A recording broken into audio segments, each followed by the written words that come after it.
right, so it's Metal Magnitude. Chelsea here on the phone with Kjetil Nordhus from Green Carnation. So how are you doing today? I'm quite okay, thank you. It's certainly strange times, but human beings are good at adapting to new stuff, I guess. So it's going okay. Yeah.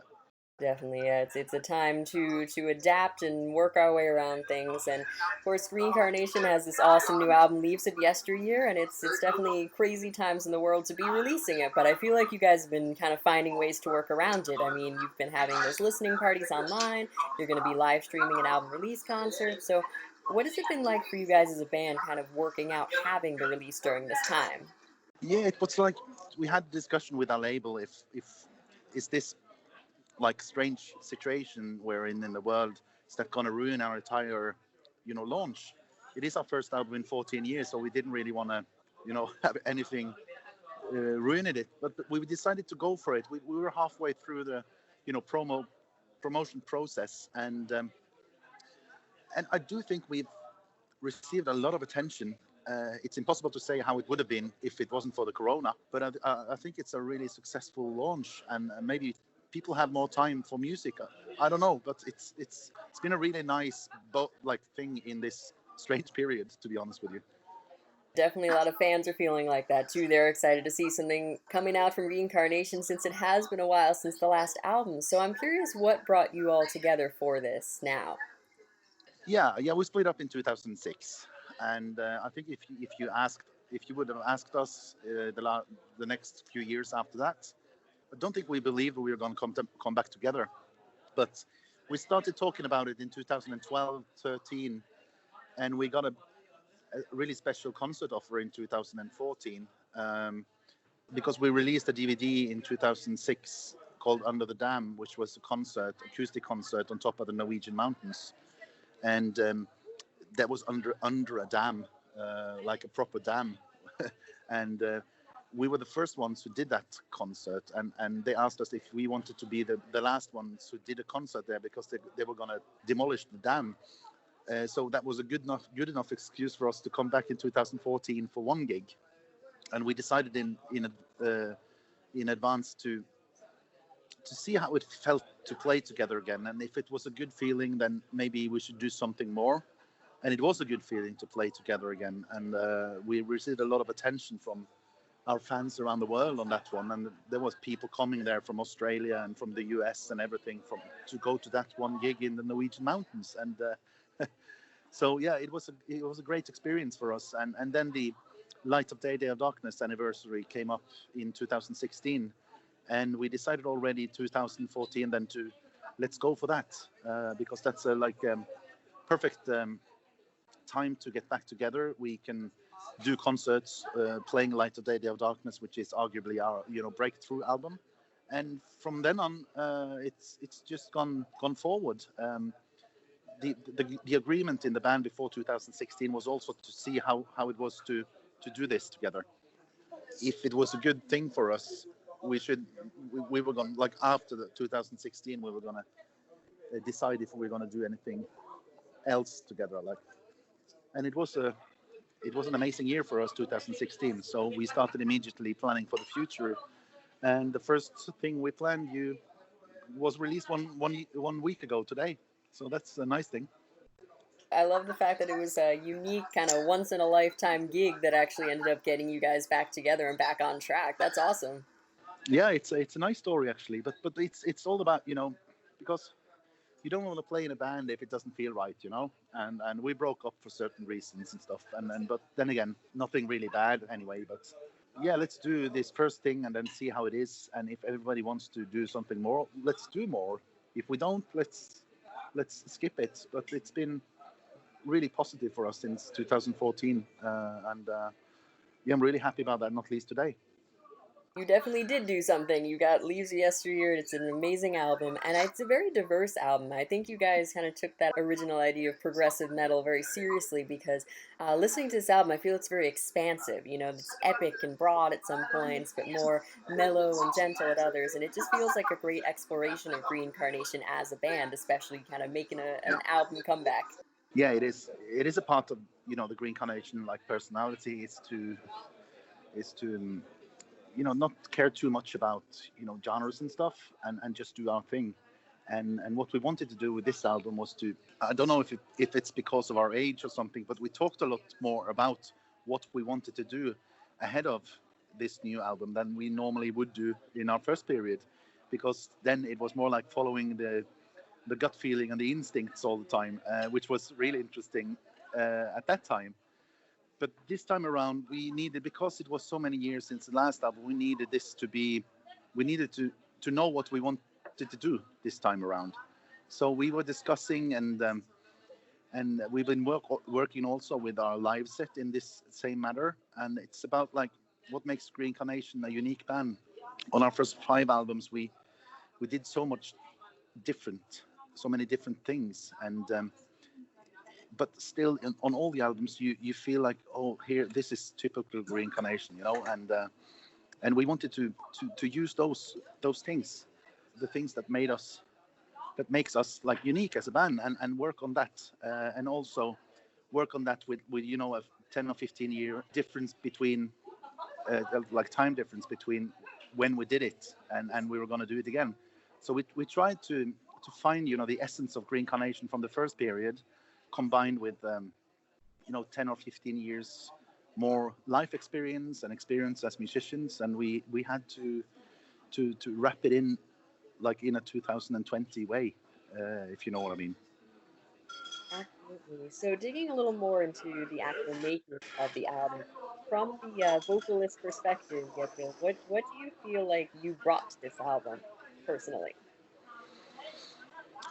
It's a hard question. It's um, like for me, it's strange because I do think we have a sound in Green Carnation, and everybody in the band is part of that sound, and maybe for people outside of the band, maybe the singer is the most recognizable. So when we've been working on demos and stuff, and it's we haven't heard that it's a Green Carnation song before I did the vocals on the demos. Oh, okay, so now we can recognize which band this is and stuff like that.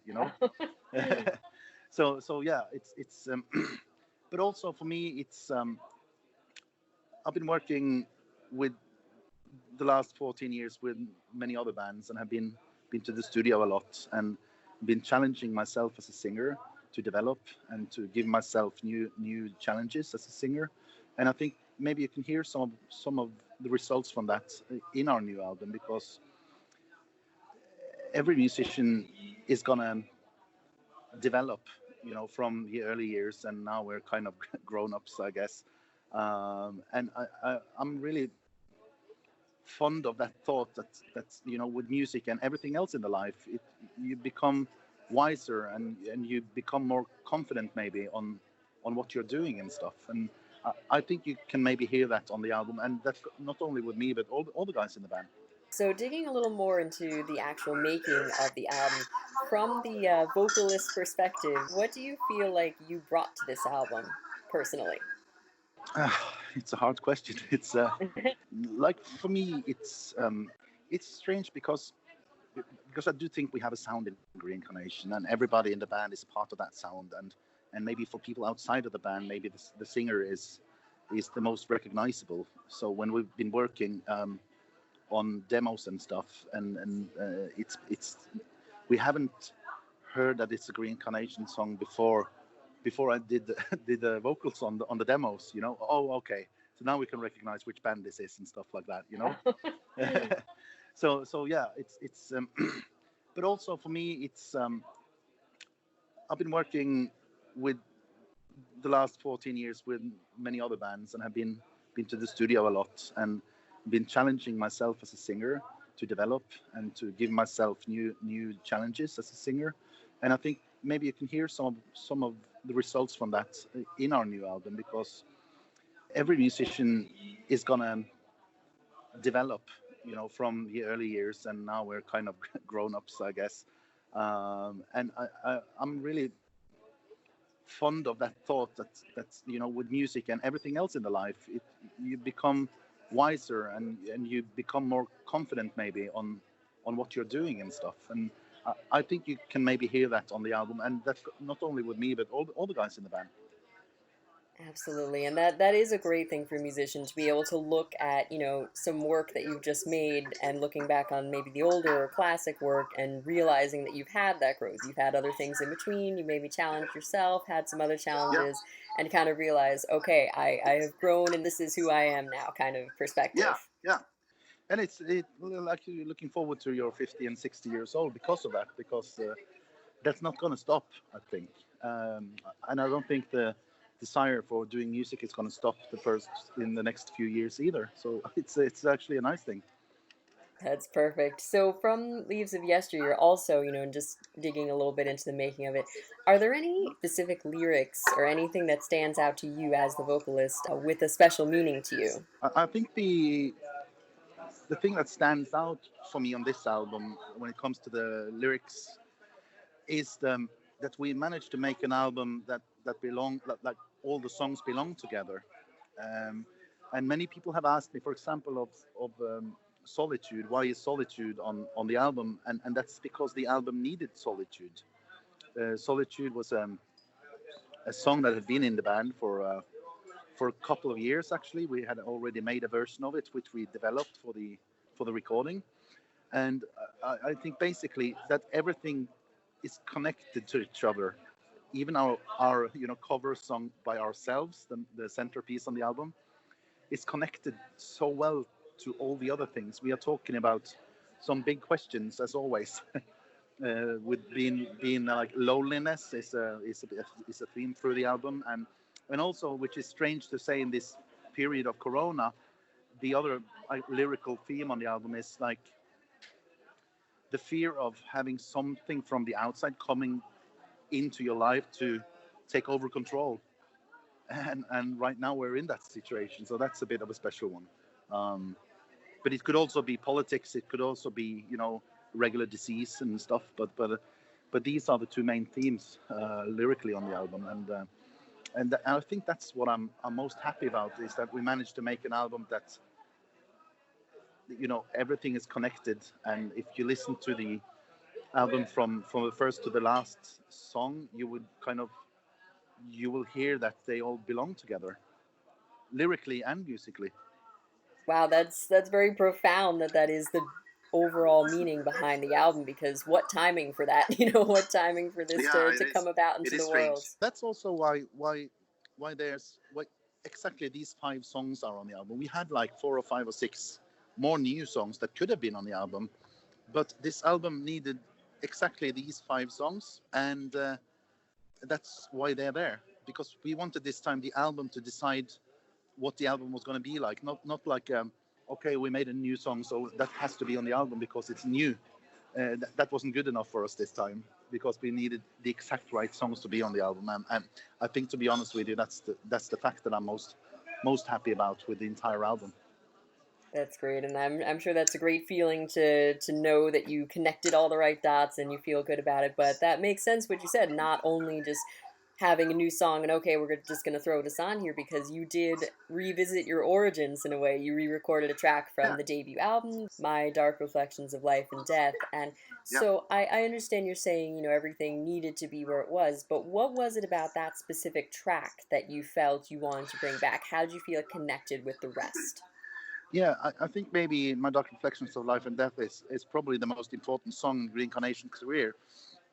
And that might sound a bit strange because it's on the first album, which wasn't really, it was a successful album, but it was, Light of Day, Day of Darkness, that was our international breakthrough.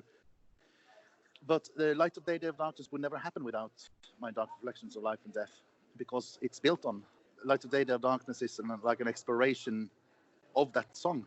It's like the next version of that song. It's just that it's 1 hour, and so that's a very important song in Green Carnation's career when it comes to that. Because if it hadn't been for that one, Light of Day, Day of Darkness wouldn't have existed, and if Light of Day, Day of Darkness wouldn't have existed, who knows what this band would be, Yeah, I So mean, one thing leads to another, right?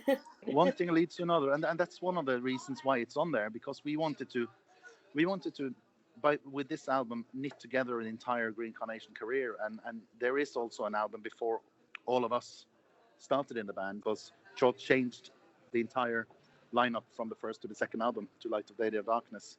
And basically, the lineup today is basically the same as Light of Day, Day of Darkness.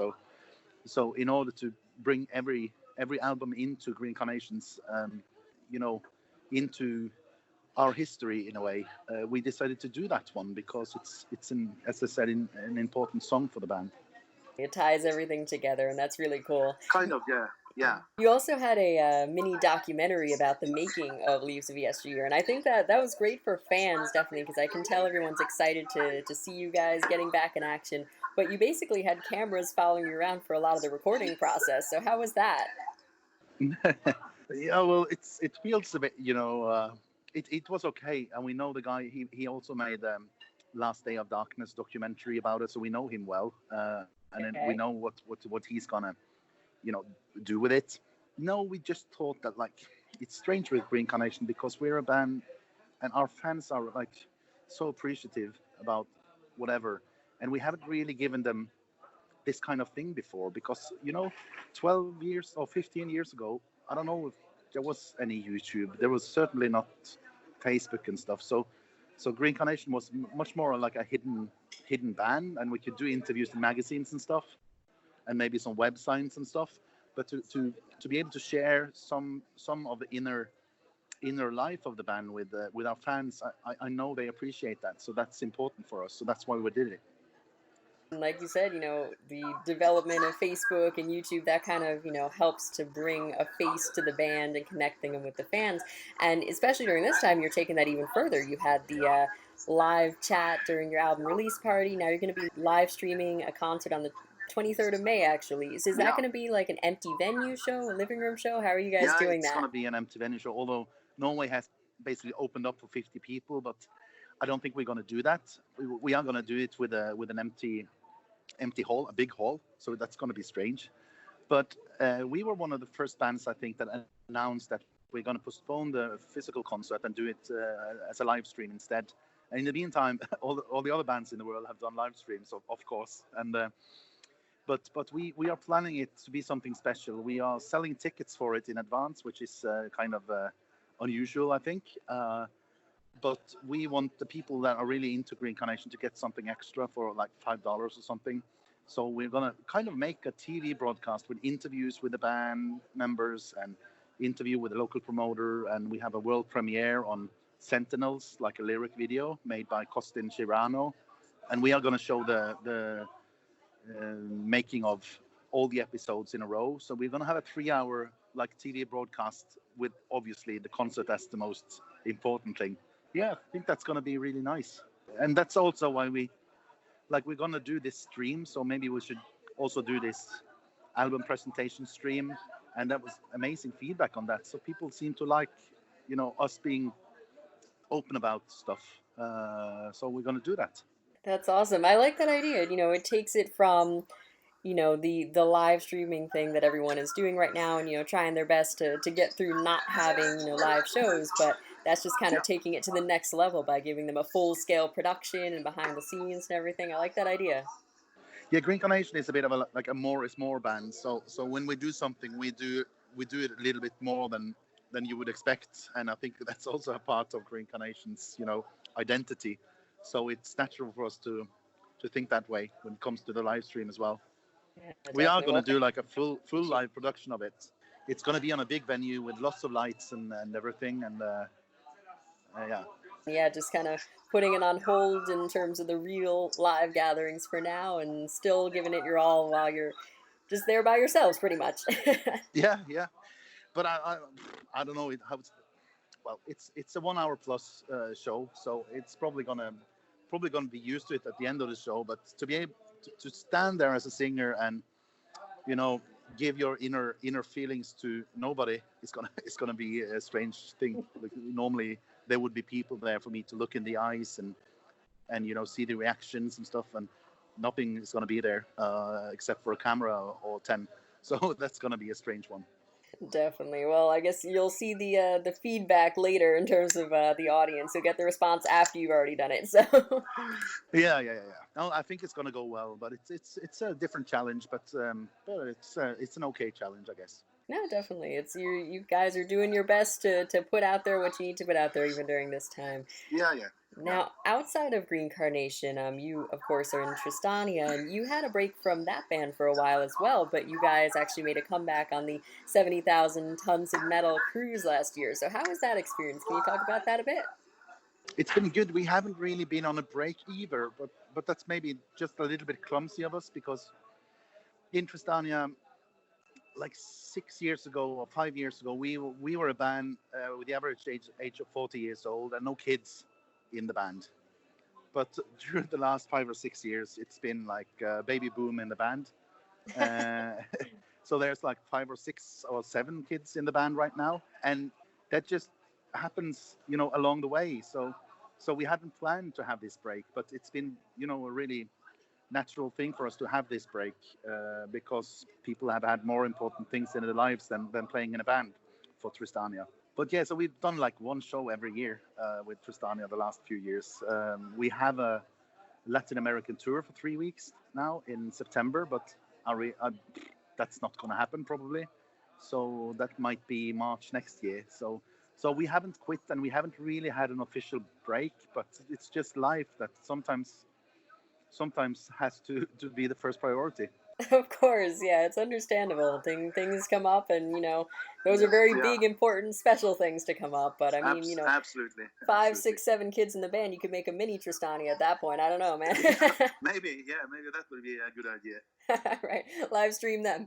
No, but Yeah. that's cool though. I mean, and congratulations to everybody in the band who has had those major life events happening the last few years, and Oh yeah. definitely fans understand that kind of stuff happening too. But they're also looking forward to anything that you guys might have coming up, and then yeah, hopefully the world is back to some semblance of normal in 2021. We can start seeing these Yeah. bands come back out again. Yeah, I think that's what we have to aim for, to be honest with you. But because I don't think 2020 is going to be. It's also like we have all the Green Carnation shows postponed until the 1st of October.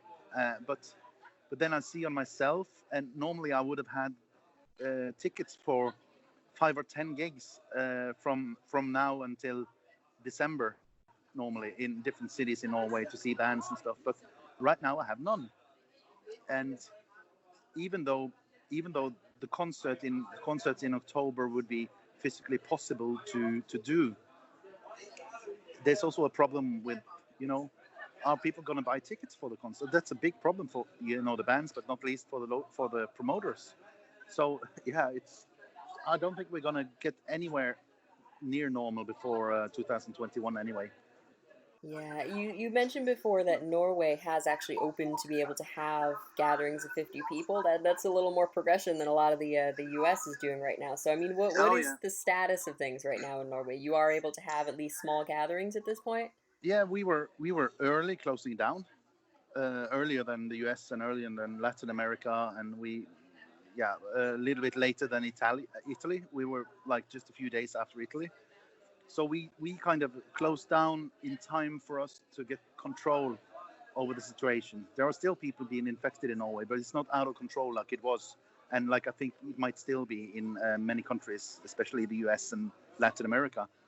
So now the last 2 or 3 weeks, it's been possible to. Right now, I'm at a bar.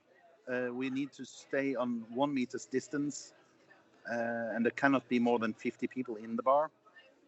Uh, in June, it would be possible to have 200 people in a room at an event or something, but with 1 meter's distance, which is kind of hard for the responsible people to follow up, I guess, especially on rock concerts and stuff.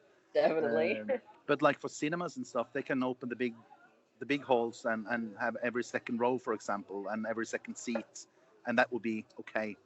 So we're slowly opening up, but then again, if that means more people being infected again, it's going to close down again. So it is an experiment, but one day you have to do that, and you cannot do that before you have control.